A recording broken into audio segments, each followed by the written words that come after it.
Ang The Philippine Showbiz List presents kasaysayan ng Eat Bulaga mula 1979 hanggang 2023.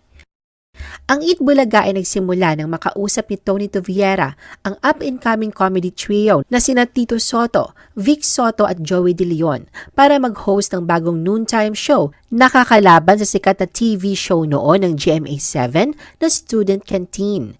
Nagsimulang umere ang Eat Bulaga noong July 30, 1979 sa RPN Live Studio 1 sa Broadcast City. Ang TVJ na sinamahan ni na Chicky Holman at Richie De Horsey ang nagsilbing mga original na host. Ang iconic na pangalan ng Eat Bulaga ay likha mismo ni Joey De Leon, isang produkto ng kanyang creative powerhouse na pag-iisip.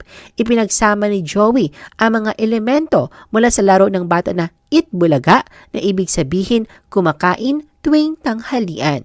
Sa simula ay mahina ang rating ng show at nanganib din itong makansila, hindi lamang dahil sa kompetisyon laban sa nooy number 1 na palabas sa tanghali na Student Canteen, kundi pati na rin sa kakulangan nito sa mga advertiser kahit na malaki ang ibinaba nila sa kanilang singil sa pagpapa-advertise.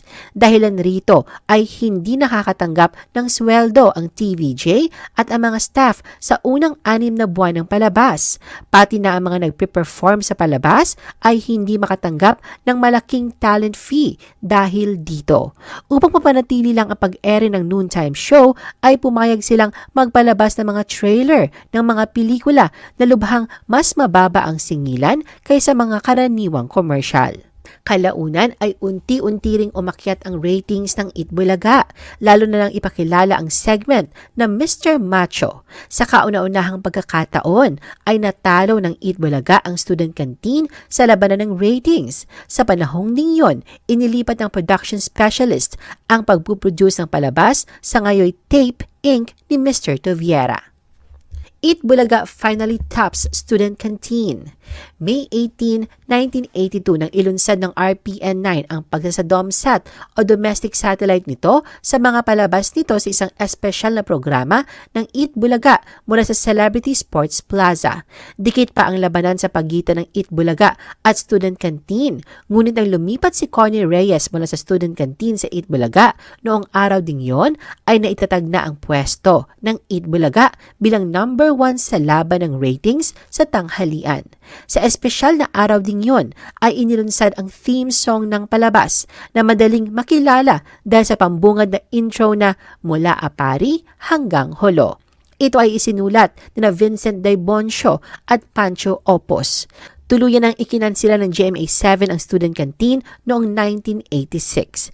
Pumalit dito ang launch date na pinangungunahan noon ni na Orly Mercado, Rico J. Puno, Chicky Holman at Tony Rose Gaida.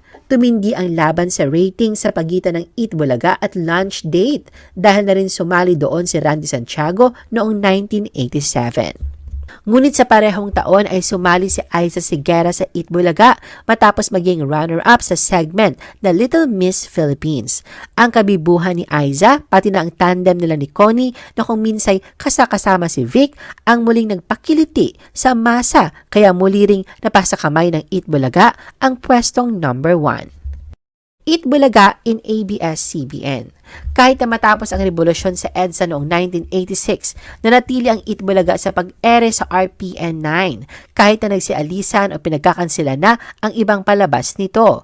Umalis ang Eat Bulaga sa studio nito sa Broadcast City noong December 2, 1987 at lumipat sa Grand Ballroom ng katabing Celebrity Sports Plaza noong December 3, 1987. Subalit, dumanas pa ng matinding dagok ang RPN9 at humarap din ito sa mga kaguluhang dala ng pagpapalit-palit nito ng pamunuan. Kaya naman minabuti ni Tony Toviera na makipag-usap sa nooy muling tatag na ABS-CBN upang ilipat na doon ang Eat Bulaga.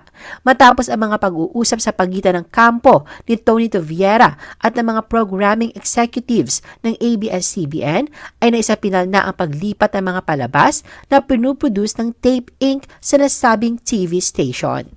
February 18, 1989 nang unang ipalabas ang Eat Bulaga sa bago nitong tahanan. Sa isang TV special na pinamagatang Eat Bulaga moving on sa Araneta Coliseum. Matapos ang TV special sa Araneta Coliseum ay tuluyan ng lumipat ang pagbo-broadcast ng Eat Bulaga sa ABS-CBN Studio 1 sa ABS-CBN Broadcasting Center.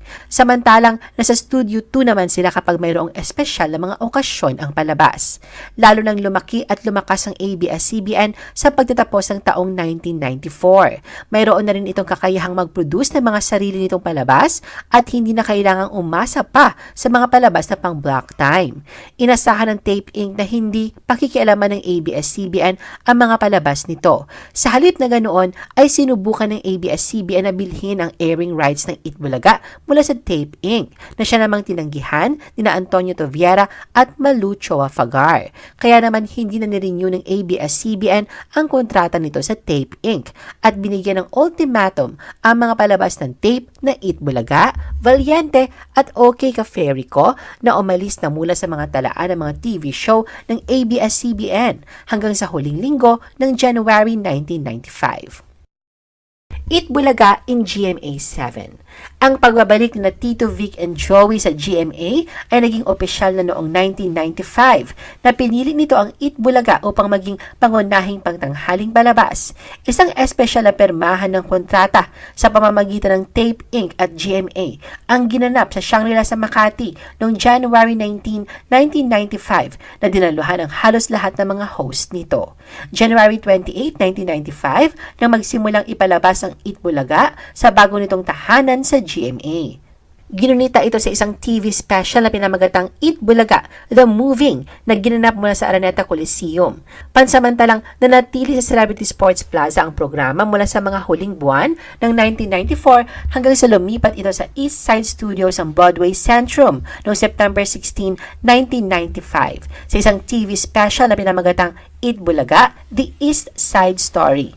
Nadagdagan din ng mga bagong co-host ang programa na kinabibilangan nila Tony Rose Gaida, Alan Kay, Samantha Lopez, Francis Magalona noong 1995 at si Andrew Eliana noong 1998. Sa panahon sa pagitan ng 1995 at 1998, mangilang-ilang artista din ang hinirang upang maging guest co-host. Taong 1999 na ang Eat Bulaga ang maging unang palabas sa telebisyong Pilipino ang magpabigay ng milyon-milyon. Nang ipakilala ng noong noontime show ng ABS-CBN na Magandang Tanghali Bayan, ang Pera o Bayong, pumatok ito kaagad sa masa. Kaya naman naungusan ng MTV ang Eat Bulaga sa kompetisyon ng rating sa loob ng 2 taon. Dahil dito ay napilitan ang pamunuan ng Eat Bulaga na magpapremyo ng milyones sa pamamagitan ng mga segment nito na Meron o Wala noong kalagitnaan ng 1999 at Laban o Bawi noong mga huling buwan ng 2000 upang may panumbalik ang interes ng mga manonood.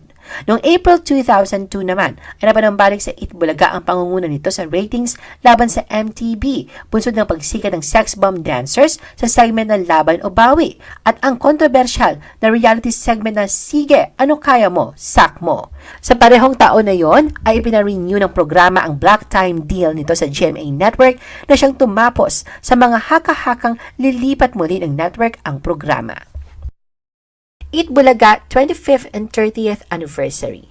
Ipinagdiwang ng Eat Bulaga ang 25 years sa telebisyon noong November 19, 2004 sa Amphitheater ng Expo Pilipino sa Clark Freeport Zone, Angeles, Pampanga. Ipinagdiwang din ng palabas ang pagiging pinakamahabang pangtanghaling palabas sa kasaysayan ng telebisyon sa Pilipinas. Dinaluhan ng humigit 60,000 katao ang television special na ito at tumama sa pinakamataas din ang ratings para sa pang-araw na palabas sa kasaysayan ng telebisyon sa Pilipinas. Sa pangapanahong ito ay tinanggal na ng palabas ang 3 tuldok sa pangalan nito mula Eat Bulaga ay Eat Bulaga na lamang ang pamagat nito. Ipinagdiwang naman ng Eat Bulaga ang ika-30 taon nito sa ere na pinangalan ng 3 dekada ng The Barkads noong July 30, 2009. Eat Bulaga Expansion. Sa kauna-unahang pagkakataon sa kasaysayan ng Eat Bulaga, nagkaroon ng kauna-unahang international franchise ito sa Indonesia na pinangalan ng Eat Bulaga Indonesia na umere sa SCTV noong July 16, 2012 hanggang April 3, 2014. At ang The New Eat Bulaga Indonesia na umere naman sa ANTV mula November 17, 2014 hanggang August 8, 2016. July 7, 2018, inilunsad ng Eat Bulaga ang EB version 4.0 2.0 kung saan sinimulan ang taunang selebrasyon para sa kanilang ika-40 anibersaryo sa telebisyon. Noong December 8, 2018, matapos ang 23 taon ng pananatili sa Broadway Centrum, lumipat ang Eat Bulaga sa bago nitong state-of-the-art na studio, ang APT Studios, na matatagpuan sa Cainta, Rizal. Ang paglipat nila sa bagong tahanan ay kasunod nito sa selebrasyon ng kanilang ika-40 na anibersaryo noong July 2019. February 1 sa sumunod na taon, muling pumirma ang programa sa GMA Network, kasunod ng ika-40 na anibersaryo nila sa telebisyon at 24 na taon sa GMA. Kasunod nito ang pagkakaroon ng pangalawang international franchise sa Myanmar. Recent controversy. Ilang araw ng laman ng balita ang longest-running noontime show na Eat Bulaga, pati na ang main host na Tito Soto, Vic Soto at Joey De Leon. Kasunod ito ng power struggle di umano sa loob ng Television and Productions Exponents o TAPE Inc. Ang Eat Bulaga ay nasa ilalim ng produksyon ng TAPE na may block time agreement sa GMA Network sa matagal ng panahon. Lalo namang umiinit ang usapin dahil ayon sa ulat nito ding March 2, 2023, nangyari ang pagkikipag-usap ng mga anak ni former House Representative Romeo Halushos sa management ng GMA Network Inc. Ipinarating nilang sila na ang mga mamamahala sa TAPE Inc. Sina Halushos at Toviera ang mga nagmamay-ari sa TAPE Inc., ang independent production company na nagpo-produce ng Eat Bulaga. Pero mas malaki umano ang parte ng dating kongresista. Ipinauubayan niya sa kanyang 3 anak na sina Bullet, John at Soraya ang pamamalakad sa noontime show na 43 years lang napapanood sa telebisyon. I-post ang inyong comments at reaction sa baba. At huwag kalimutan na i-like at i-share ang video na ito. Gusto mo pa ba ng ibang showbiz videos? Panoorin ang aming iba pang top viewed videos.